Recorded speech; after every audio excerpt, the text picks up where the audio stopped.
Good morning students. कल मैंने आपको आपके पाठ्य पुस्तक के पाठ 12 नीलू संस्कृत कहानी पढ़ाई थी। इस कहानी की लेखिका कौन है? महादेवी वर्मा जी हैं। जैसा कि आपको मैंने पहले बताया था कि पशुओं के भीतर एक गहरी संवेदना होती है जिससे कि वे मनुष्य के मन के भावों को अच्छी तरह समझ पाते हैं। कहते हैं ना, हित अनहित पशु पक्षी जाने, मतलब इंसान के अंदर आप उसके प्रति कौन उसको प्यार कर रहा है, कौन किसके लिए किसके दिल में उसके लिए प्यार है, संवेदना है। तो ये सारे भावों को भी पशु पक्षी बहुत अच्छे से जानते हैं। इसीलिए कहते हैं ना, पालतू जानवर क्यों बन जाते हैं? क्योंकि वो अपने जो मास्टर है उनकी जो देख रेख करते हैं उसके भावों को समझते हैं। वो जानते हैं कि ये हमसे प्यार करता है, इसलिए ना उनके पीछे जाते हैं, उनकी हर बात को मानते हैं।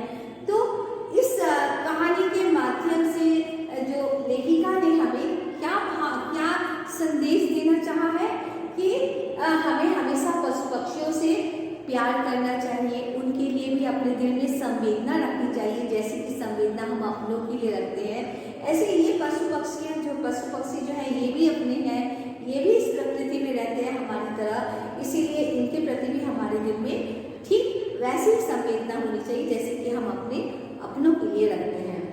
तो चलिए, इस कहानी का आधा भाग हमने पहले वीडियो में पढ़ा था, तो अब इस कहानी को पूरा करते हैं। ठीक है, तो आकृति की विशेषता के साथ उसके बल और स्वभाव में भी विशेषता थी। ऊंची दीवार को भी वह एक छलांग में पार कर लेता था। रात्रि में उसका एक बार भौंकना भी वातावरण की निस्तब्धता को कंपित कर देता था। मैंने अनेक कुत्ते देखे और पाले हैं, किंतु कुत्ते के दैन्य से रहित और उसके लिए अलग दर्द से युक्त मैंने केवल नीलू को ही देखा है। उसके प्रिय से प्रिय खाद्य को भी यदि अवज्ञा के साथ फेंक कर दिया जाता तो वह उसकी ओर देखता तक भी नहीं था।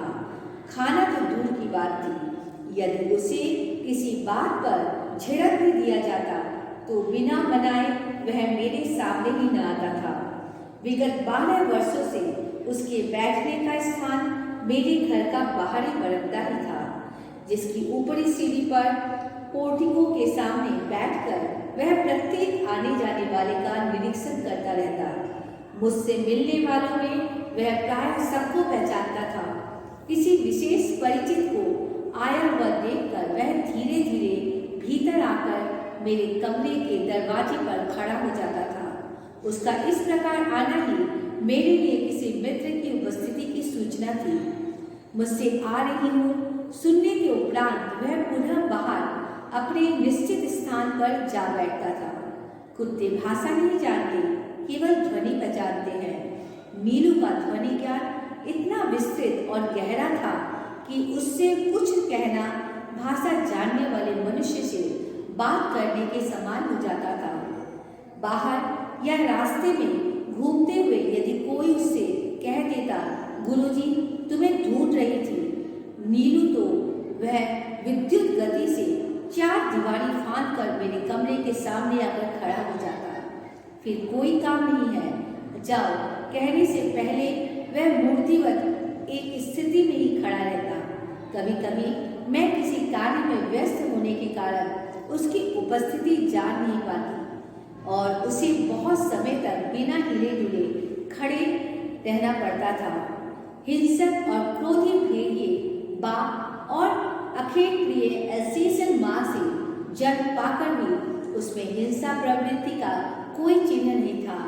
13 वर्ष के जीवन में भी उसे किसी पशु पक्षी पर झपटते या मारते नहीं देखा था।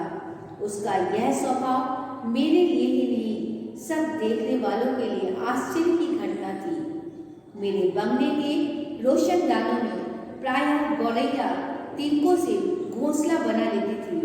मुझे उनके परिश्रम पूर्वक बनाए हुए घोंसले उजाड़ना अच्छा नहीं लगता, अतः कालांतर में उनमें अंडों और पक्षी शावकों की सृष्टि बच जाती थी। कुछ अंकुर जैसे पंख निकलते ही वे पक्षी शावक उड़ने के असफल प्रयास में रोशनदानों से नीचे गिरने लगते थे। इन दिनों नीलू उनके सतत पहरेदार का कर्तव्य संभाल लेता था।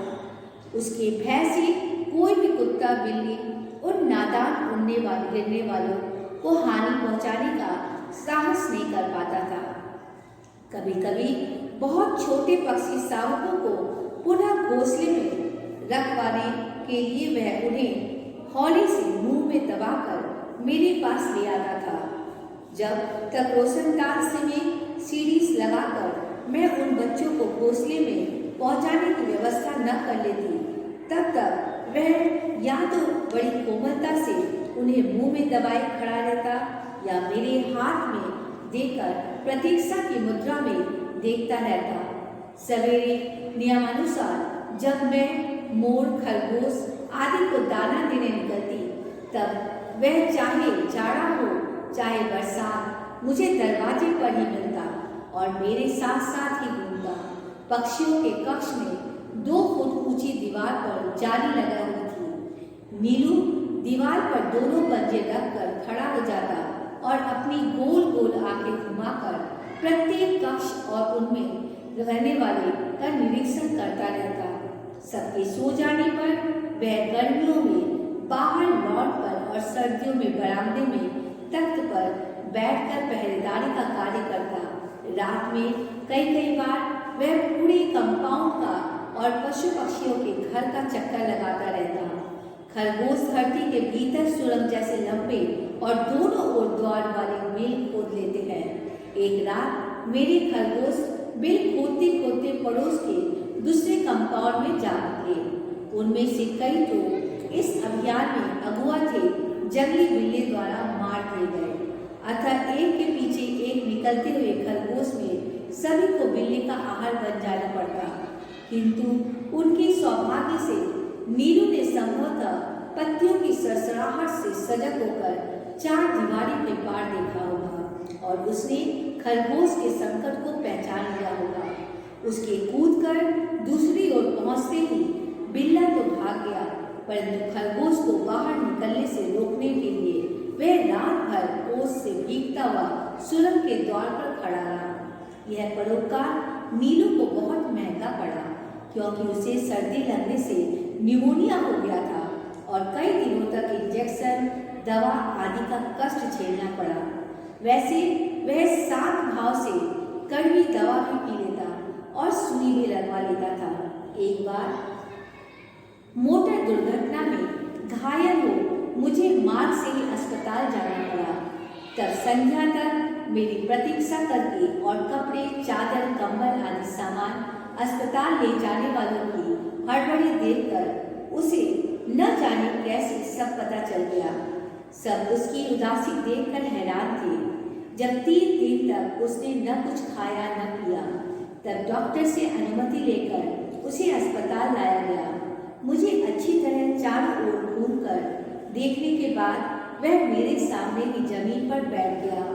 तब से हर दूसरे दिन अस्पताल न ले जाने पर वह अनशन आरंभ कर देता। इसलिए अस्पताल में भी वह नियमित रूप से मिलने आने वालों में गिना जाने लगा तथा डॉक्टर, नर्स सभी से परिचित हो गया। नीलू को 14 वर्षों का जीवन मिला था और जब से मृत्यु के क्षण तक वह मेरे पास ही रहा। मेरे पास अनेक जीव जंतु हैं, परंतु जिसके बुरा मान जाने की मुझे चिंता हो ऐसा अब कोई नहीं रहा। तो ये थी आपकी कहानी। इस कहानी के माध्यम से जैसा कि मैंने आपको समझाया ही था कि लेखिका ने हमें पशु पक्षियों से प्यार करना चाहिए, ये संदेश देना चाहा है और ये कहा है कि हमें अपने अंदर हर जानवर के प्रति एक संवेदना का भाव रखना चाहिए। तो ये कहानी आप ध्यान से सुनिए, पढ़िए और इसके प्रश्नोत्तर को मैं आपकी लाइव क्लास में ले पाऊंगी। धन्यवाद।